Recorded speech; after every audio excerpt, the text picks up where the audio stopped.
Hello everyone, welcome to another mini trail vlog. അപ്പോൾ ഈ യാത്ര നമ്മൾ പോയിക്കൊണ്ടിരിക്കുന്നത് കുദ്രമുഖ് പീക്കിലേക്കാണ്. കർണാടകയിലെ സെക്കൻഡ് ഹൈസ്റ്റ് പീക്കാണ്. അവിടേക്ക് പോകുന്ന വഴിയാണ് കാണുന്നത്. ഓഫ് റോഡിലാണ് സ്റ്റാർട്ടിങ്. അതിനുശേഷം പതിയെ കയറി നമ്മൾ ട്രയൽ സ്റ്റാർട്ട് ചെയ്തു. ഏകദേശം 22 to 23 കിലോമീറ്റേഴ്സാണ് ഈ ട്രയൽ എന്ന് പറയുന്നത്. അതിൽ ഒരു 4-5 മലയൊക്കെ കയറി ഇറങ്ങി വെള്ളത്തിലൂടെയും കയറ്റിറക്കത്തിലൂടെയും ചില സ്ഥലങ്ങളിൽ സ്റ്റീപ്പായിട്ടുള്ള കയറ്റങ്ങളൊക്കെ ഉണ്ട്. അപ്പോൾ അത്യാവശ്യം ഇടങ്ങറ് പിടിച്ചൊരു അല്ലെങ്കിൽ ഒരു ടഫസ്റ്റ് ആയിട്ടുള്ള പീക്കാണ് നമ്മൾ പോയിക്കൊണ്ടിരിക്കുന്നത്. അപ്പോൾ നമ്മുടെ ഫ്രണ്ട്സ് എല്ലാവരും പതിയെ കയറുന്നുണ്ട്.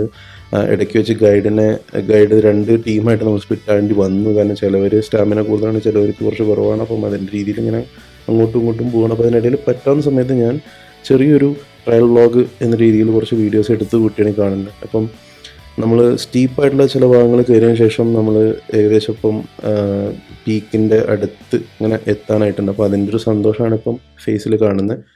അപ്പോൾ അവിടെ എത്തിയതിനു ശേഷം പിന്നെ ഇടയ്ക്കിടയ്ക്ക് അരുവികളൊക്കെ ഉള്ളതുകൊണ്ട് നമുക്ക് വെള്ളം കുടിക്കാനായിട്ട് നല്ല സുഖമാണ്. കാരണം ഫ്രഷ് വാട്ടറാണ്. കാരണം കാടിന് നടുവിൽ ഈ വെള്ളം എന്ന് പറയുന്നത് വേറെ എവിടെയും കിട്ടുന്നേക്കാളും ബെസ്റ്റായിരിക്കും. അപ്പം പീക്ക് നമ്മൾ ഏകദേശം എത്തി തുടങ്ങിയപ്പോൾ കുദ്രമുഖ് എന്ന് പറയുന്നത് കുതിരമുഖം എന്നാണ് മലയാളത്തിൽ അർത്ഥമാക്കുന്നത്.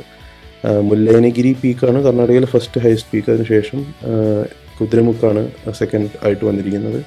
അപ്പോൾ ടഫസ്റ്റ് ഏതാണെന്ന് ചോദിച്ചു കഴിഞ്ഞാൽ എനിക്ക് ഇത് പറയാനേ പറ്റുള്ളൂ. കാരണം ഇത് അടിപൊളി ടഫസ്റ്റ് ആയിട്ടുള്ള നമ്മൾ ട്രക്കിംഗ് ഷൂസ്, അതേപോലെ ട്രക്കിംഗ് പോള് ഇതൊക്കെ കൊണ്ടുപോയതുകൊണ്ടാണ് എളുപ്പമായത്. പിന്നെ അതേ അരുവികളിലൊക്കെ നമുക്ക് ചെറുതായിട്ട് സ്വർണ്ണത്തിൻ്റെ അംശമൊക്കെ കാണാൻ പറ്റുന്നുണ്ട്. അപ്പോൾ അത് ചുമ്മാ കണ്ടപ്പോൾ ഞാനൊരു കൗതുകത്തിന് വീഡിയോ എടുത്ത് വെച്ചെന്നേ ഉള്ളൂ.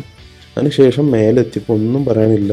ഈ 22 കിലോമീറ്റേഴ്സ് നടന്നൊക്കെ ഞങ്ങൾ അവിടെ എത്തിയപ്പോൾ മറന്നു. കാരണം അത്രയും വെറുത്താണ് അവിടുത്തെ ഒരു കാഴ്ച എന്ന് പറയുന്നത്. ഉച്ചയ്ക്ക് നമ്മൾ ഏകദേശം 3 മണിയൊക്കെ ആകുമ്പോഴാണ് ഈ കാണുന്ന കാഴ്ച. അവിടെ അത്രയും കോടയാണ്, അടിപൊളി ഒരു ഏരിയ. അതിനുശേഷം ഫുഡ് കഴിച്ചു, നേരെ കുറച്ച് നേരം മയങ്ങി.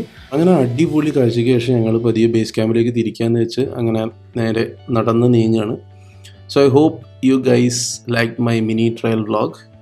അപ്പോൾ ഇനി ഇങ്ങനത്തെ കൊച്ചു വീഡിയോസായിട്ട് ഞാനിങ്ങനെ ഇടയ്ക്കിടയ്ക്ക് പ്രത്യക്ഷപ്പെടാം. സോ എല്ലാവരും സപ്പോർട്ട് ചെയ്യുക. Thanks for watching. See you again. Bye bye. Have a nice day.